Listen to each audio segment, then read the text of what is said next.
साहेब बंदगी सतनाम। बंदगी मेरे सदगुरु कबीर साहब को बंदगी, बंदगी धनी धर्मदास साहब को बंदगी, बंदगी गुरु नानक देव साहब, गुरु अंगद देव साहब, गुरु भीखा साहब, मलुकदास साहब, गरीबदास साहब, रविदास साहब, दादूदास साहब, बन्नानाथ साहब, मेरे सदगुरु विष्णुदास, सदगुरु गिरदाईदास साहब, सर्वे संतों को बंदगी, सकल हंस को बंदगी, साहेब बंदगी सतनाम। जैसे कि आज हमारी सत्संग का जो विषय है वो बहुत ही प्यारा और बहुत ही इम्पोर्टेंट विषय है कि भाई कबीर कौन है और कबीर पंथ क्या है, किसे कहते हैं कबीर पंथ, और कबीर पंथी का मार्ग क्या है और पंथ कहते किसे हैं। इन सारे सवालों को जानने के लिए मैं आपसे निवेदन करता हूं कि आप सत्संग को पूरी सुनिएगा, जैसे आप सत्संग को सही से समझ सकें और सत्संग का लाभ ले सकें। और मैं आपसे कहना चाहूँगा कि मेरा एक चैनल था, शायद कृपा से धनी धर्मदास कबीर पंथ दास संजय, वो चैनल मेरा बंद हो गया किसी कारण, मुझे भी समझ में नहीं आ रहा कि क्यों बंद हुआ है वो। तो उसी नाम पे अभी मैंने दूसरा चैनल बनाया है और हम अपनी यहाँ पे साहिब की कृपा से सत्संग करेंगे और सत्संग को आगे लेके चलेंगे। तो विषय था कि कबीर पंथ क्या है। प्रथम तो हम पंथ पे आते हैं कि पंथ किसे कहते हैं। पंथ कहते हैं मार्ग को। जितने भी मार्ग हैं उसी मार्गों को पंथ कहते हैं। हर किसी का अपना अपना मार्ग होता है। इसी प्रकार हम कबीर पंथियों का भी एक अपना एक मार्ग है। अलग पंथों में क्या क्या होता है, अनेक पंथों का क्या क्या भेद है। जैसे गुरु गोरखनाथ, गुरु मच्छिंद्रनाथ, उनका पंथ है, नाथों का अपना पंथ है। इसी प्रकार कबीर पंथियों का अपना है। तो कबीर पंथियों में भी अनेक प्रकार के पंथ हैं, जिसमें 12 पंथ हो गए, 13 पंथ हो गए हैं, और वहाँ से अपना धनी धर्मदास साहिब के भी पंथ चल रहा है। इसी प्रकार अनेकों पंथ चल रहे हैं। इन गुरुओं का अपना अपना पंथ है। अब इन गुरुओं ने क्या किया है, सदगुरु से जब मार्ग लिया, उन्होंने अपने मार्ग से, अपने भेद से, अपने उस अनुभव से, जैसे इन्होंने अनुभव किया है उसी प्रकार इन्होंने साहिब से आज्ञा लेके अपना पंथ बना लिया। जैसे धनी धर्मदास को साहिब ने आज्ञा दी कि आप 42 वंश में जो है, आप 42 वंश तक आप मेरे सत्य का प्रचार करोगे। इसी प्रकार साहिब के और भी पंथ हैं। प्रथम जो गुरु होते हैं हर पंथ में, वो हमेशा सत्य की बात ही करते हैं और सत्य का ही अनुभव आगे रखते हैं। जैसे जैसे समय गुजरता जाता है, आगे क्या होता है कि जो गुरु लोग हैं, जो अब गुरुवाई में हम क्या करते हैं, गद्दी जो देते हैं अपने बच्चों को दे देते हैं। फिर बच्चों को देने के बाद अब बच्चों ने उस सत्य को अनुभव किया या ना किया, हम उनको उस सत्य की इतनी बड़ी गद्दी, इतना बड़ा भार जो है वो अपने बच्चे को दे देते हैं कि भाई मेरे बाद अब ये संभालेगा। लेकिन आपके बच्चे ने क्या उस सत्य को अनुभव किया है? क्या वो जानता है कि सत्य नाम है क्या? क्या उस परमात्मा की उसने अनुभूति की है?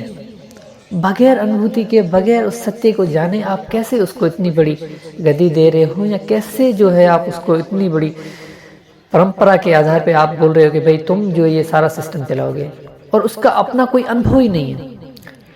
तो ये गलत है। तो मार्ग पे थे कि भाई कबीर पंथ, यानी कबीर का मार्ग। सदगुरु कबीर साहब के मार्ग 2 मार्ग हैं। प्रेम का मार्ग भी साहब का है, ध्यान का मार्ग भी साहब का है। प्रेम में साहब हमें कहते हैं कि भाई अपने आप को भूल जाना कि भाई मैं कुछ भी नहीं हूँ, जो कुछ है वो सच्चा सदगुरु, वो परमात्मा ही है, मैं उसके सामने कुछ भी नहीं हूँ, मेरा मुझ में कुछ नहीं, जो कुछ है सो तेरा, तेरा तुझको सौंपिए क्या लागे है मेरा। जो कुछ भी संसार में है वो सारा का सारा मेरे सदगुरु का है, मेरे साहिब का है, मेरे बंदी छोड़ का है। और दूसरा जो मार्ग है जिसमें मैं आ जाती है, यानी मैं ही वो सत्य हूँ। अब मैं जो है दो प्रकार की होती है। एक मैं होती है ब्रह्म की मैं, यानी अहम ब्रह्मास्मि, यानी वो इस सृष्टि में और अपने आप में कोई अंतर नहीं समझता, और वो बोलता है कि मैं ही सत्य हूँ इस सृष्टि के आधार पर देखते हुए, क्योंकि वो पांचों तत्व हमारे शरीर में भी हैं और ये पांचों तत्व हमारे से बाहर भी हैं। ये सृष्टि जो है पांचों तत्वों से बनी हुई। तो वो समझते हैं कि भाई ये जो भेद है और अंदर वाला जो भेद है सारा एक ही है। उस आधार पर वो बोल देता है कि मैं ही परम सत्य हूँ, मैं ही ब्रह्म। एक मैं ये होती है। एक ब्रह्म मैं जो होती है वो होती है चेतना की, तो जान लेता है कि आत्मा ही सत्य है और मैं ही आत्मा हूँ।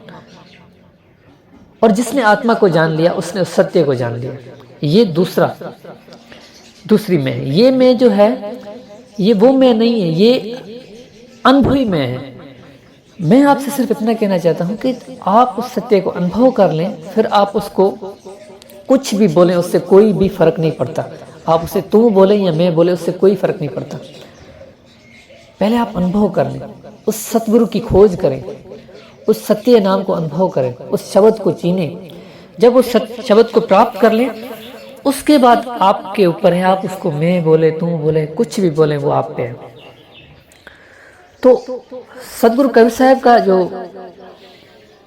मैं आपको दो साखियां दूंगा साहिब की, उस दोनों साखियों में आप देखें साहिब दोनों ही अलग अलग मार्ग की साखियां हैं। एक है साहिब कहते हैं कि माला जपूं ना कर जपूं और मुख से कहूं ना राम, मेरा राम मुझे जपे और मैं पाऊं विश्राम। ये साखी में आप थोड़ा विचार करेंगे तो आपको समझ में आएगी। साहब कह रहे हैं कि माला जपूं ना कर जपूं, साहब कह रहे हैं ना मैं माला का जाप करूं, ना मैं कोई नाम रटन करूं, ना मैं माला को अपने हाथों में घुमाऊं, मैं कुछ भी नहीं करूं।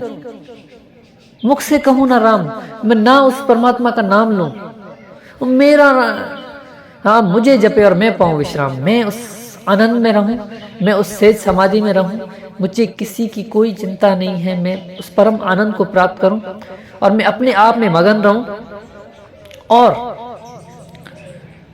मेरा जो परमात्मा है मेरा जाप करे। यहाँ पे जो मैं है उस परम सत्य की मैं है, यानी उस आत्मा की बात हो रही है, उस परमात्मा की बात हो रही है। और दूसरा साहब कहते हैं कि सिमरन की सुधियों करो जैसे काम ही काम, एक पलक बिसरे नहीं निस्त ना ठू जाऊं। सिमरन सुरत लगाए के मुख से कुछ नहीं बोल, बाहर की बिड़ दे के अंतर की बिड़ खोल। यानी कि तुम मैं को नहीं लेके आओ, उसको इतना याद करो, इतना उसका सिमरन करो परमात्मा का कि आप ही कोई और शुद्ध ही ना रहे। ये प्रेम का मार्ग है।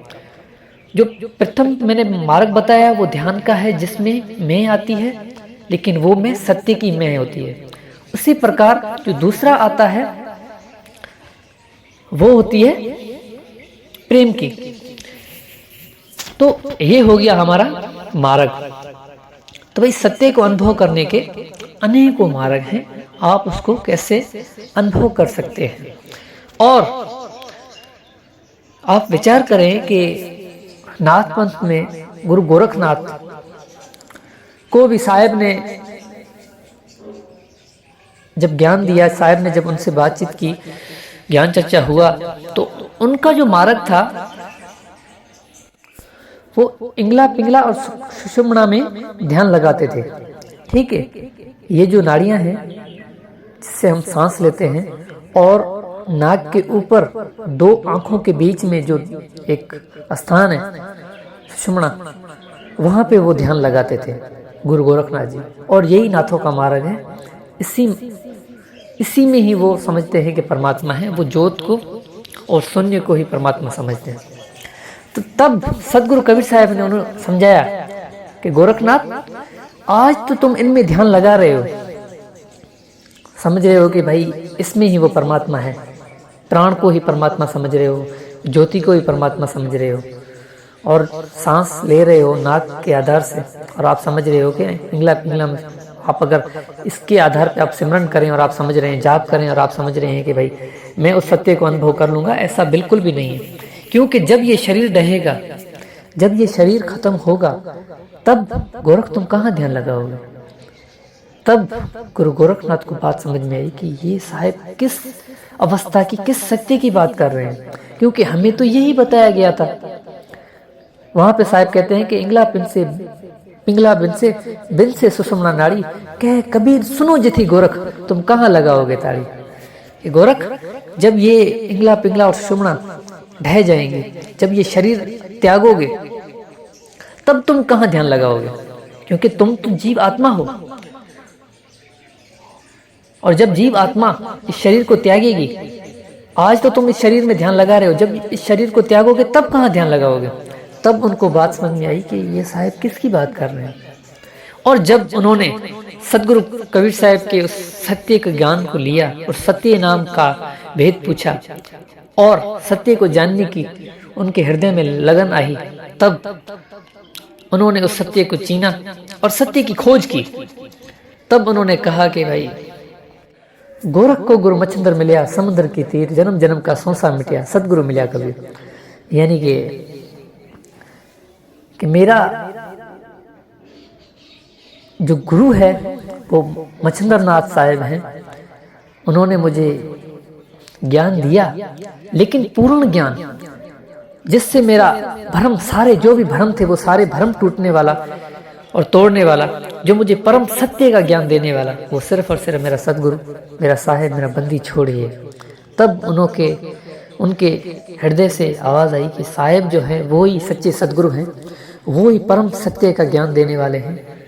इसीलिए ही तो अनेक गुरुओं ने, जिन्होंने सत्य को अनुभव किया, उन्होंने साहिब की बात, साहिब की महिमा जरूर की है, क्योंकि वो जानते थे कि जो पूज्य गुरु है, जो परम पूज्य परमात्मा है, जो सच्चे सदगुरु हैं, वो सिर्फ और सिर्फ मेरे साहिब, मेरे बंदी छोड़, मेरे सदगुरु कबीर साहिब ही हैं। तो सदगुरु के मार्ग पे चलना ही हमारा लक्ष्य है और सदगुरु के मार्ग को समझना ही हमारा लक्ष्य है। तो मैंने आज आपको सिर्फ और सिर्फ ये बताया है कि साहिब के दो मार्ग हैं। अब इनको मैंने आपको डीप में नहीं समझाया और बिल्कुल ही सिंपल करके या जो भी आसान अल्फाजों में मैंने आपको नहीं बताया कि भाई वो क्या चीज़ है, वो आसान शब्दों में नहीं बताया है। आगे चल के मैं आपको वो बताऊंगा, लेकिन मैं आपसे सिर्फ इतना कहना चाहता हूँ कि भाई उस परम सत्य की खोज करनी है, उस सत्य को चीनना है, उस सदगुरु की खोज करनी है, तो सदगुरु के मार्ग को समझना है। और जितने भी पंथ हैं और जितने भी धर्म हैं, उन सभी धर्मों का अपना अपना मार्ग होता है, अपना अपना सिद्धांत होता है, अपना अपना पंथ होता है। हर पंथ, हर धर्म एक मार्ग ही होता है, वो हमें मार्ग ही देता है। हर किसी का अपना अपना मार्ग होता है और हम उस मार्ग के आधार पे ही उस सत्य को अनुभव कर सकते हैं। देखिए, जब तक हम मार्ग पे चलेंगे नहीं, तब तक हम उस सत्य को अनुभव नहीं कर सकते। प्रथम तो हमें ऐसे गुरु की खोज करनी चाहिए जो हमें उस सत्य का मार्ग दे। और मैं आपको आज एक बात क्लियर करता हूं कि वो सत्य हमारे शरीर में नहीं है। जो भी गुरु आपको शरीर का मार्ग दे रहा है, शरीर में ध्यान लगवा रहा है, आपको बोल रहा है कि इंगला पिंगला में ध्यान लगाओ, आपको बोल रहा है कि नाभि में ध्यान लगाओ, आपको बोल रहा है कि हृदय कमल में ध्यान लगाओ, शरीर में किस भी कमल में आपको ध्यान लगवा रहा है, तो वो गुरु आपको भरमा रहा है। वो खुद उस सत्य को जानता नहीं है। तो ऐसे गुरु से आप थोड़ा दूर रहें और सच्चे सदगुरु की खोज करें, जिसने खुद उस सत्य को अनुभव किया हो और वो हमें भी उस सत्य का भेद दे। तो आज के लिए बस इतना ही। साहिब बंदगी सतनाम।